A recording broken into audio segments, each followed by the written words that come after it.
Суфист деген бул мындай да, адамда дене бар. Тело. Адамда акыл бар, адамда жүрөк бар да. Үч нерсе толук болуп, адам толук болот. Эгерде адамдын акылы жок болсо, аны гэлдир, жинди дейбиз, дөпөрөс дейбиз, адам эмес. Адам руху жок болсо өлүк, аны маркум дейт. Жан чыгып келсе сразу маркум, атын маркум деп айтабыз да. Ошол сыяктуу адамдын мусулманчылыгы толук болуш үчүн үч нерсе толук болуш керек адамда. Адамда фыкых болуш керек, шарият өкүмдөрү. Бул кантип турат, кантип отурат, кантип жыгылат, кантип намаз окуйт, кантип орозо кармайт. Айтор адамдын денесинин кыймыл аракетин түшүндүргөн жол жоболор, булар фыкых аркылуу билинет, шарият. Биз ошол боюнча Абу Ханифа мазхабын карманабыз. Экинчиси адамдын акыл эси. Адамдын акыл эси болуш, ошол сыяктуу бизде акыйда деген түшүнүк бар. Бул кантип Кудайды тааныйбыз, кантип аалам тааныйбыз, бул дүйнөдө болуп аткан нерселер биздин көз караш кандай болуш керек, ыйман акыйда маселеси. Биз бул боюнча Ахли сүннат вал жамаат матурид акыйданы карманабыз. Үчүнчүсү биздин эмебиз, адеп, ахлак, бул деген адамдын жүрөгү сыяктуу маселе.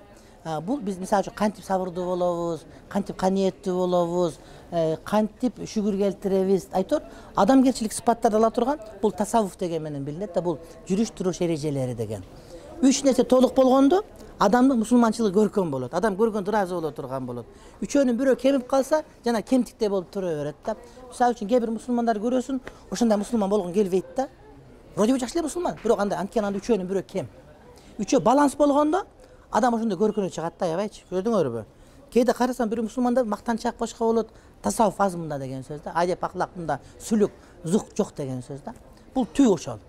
Бирок азыр барып олтуруп тасаввуф деген ошондон сырткары өзүнүн немесин жоготуп туруп башка жака өтүп кетти да. Тасаввуф дегенде өзүнчө бир школа катары калыптанып, адамдардын акчасын жеш керек, урдаш керек, адамдар түшүнбөгөн жомокторду сүйлөш керек болуп өзүнчө бир мындай школага айланып кеткен тасаввуф, бул туура эмес тасаввуф. Негизги тасаввуф бул жакшы.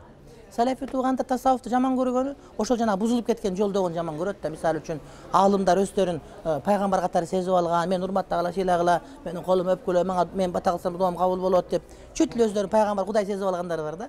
Муну айтабыз, башы оорутпа деп айтабыз. Туркияда ушундай бар, Мисирде бар, арабтарда бар. Ага биз да каршыбыз ал тасаввуфка. Чыныгы суфизм, тасаввуф бул жакшы маселе. Мына ушуну ажырата албайт адамдарчы. Тасаввуф жаман дейт, жанагын айтып аткан элдер алып туруп, муну жакшы тасаввуфка да жаман дей берет да. Бизде таквачылык, келин-балдарга жардам берген, ошол айтылып аткан шариат камал кылганга үндөйт да. Бул деген кичпейилдүүлүк, бул деген адамдарга жакшы жардам берүү деген сөз да. Ана ошол нерсе жок бизде. Азыр мисалы үчүн карагыла, көптөгөн жамааттар бар, салафилер бар, нуржулар бар, хизбуттар бар, ихвандар бардыгы бар да. Неге Куран бирөө, китеп бирөө, пайгамбар бирөө, бирөө ар башкабыз дегенде, жанагы үчөөнү мындай тең салмат алып кете албай калган деген сөз да. Үчөөнүн бирөө бар, бирөө экөө жок, же экөө бар, бирөө жок, же үчөө тең бар, үчөө тең 100дөн эмес, 50-50дөн болуп калган. Айтор ушундай да, пропорциясы жоготкондо мындай жамааттар пайда болуп кете берет да.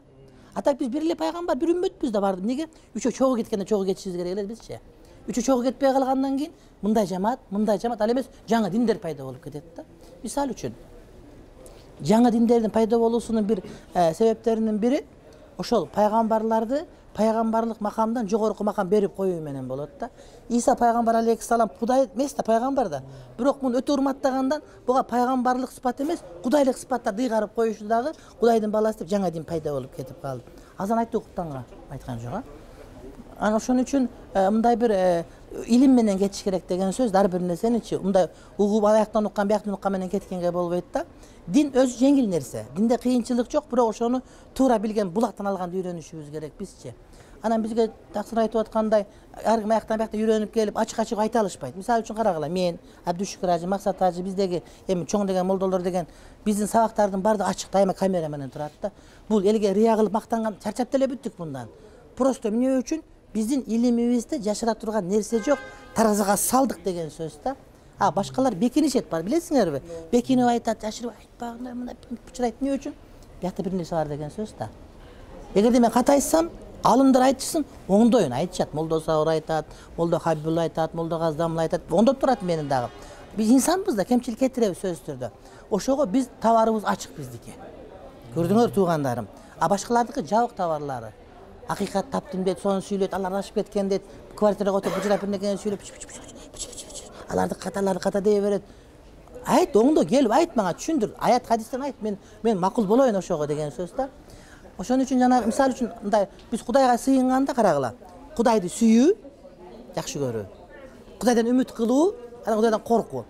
Коркуу, үмүт кылуу, сүйүү үчөө чогуу болгондо ибадат көркүнө чыгат да. Кээ бир жамааттар бар, Кудайдан коркуп эле турат, бирок Кудайга сүйүү жок, үмүт кылуу жок.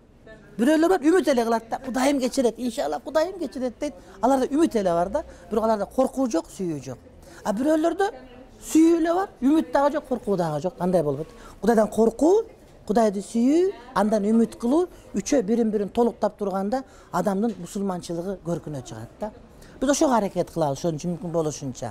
Адамдар айтып келип, мисалы адамдар бар, сөз жамаатка кошулуш керекпи, бияка кошулуш керекпи?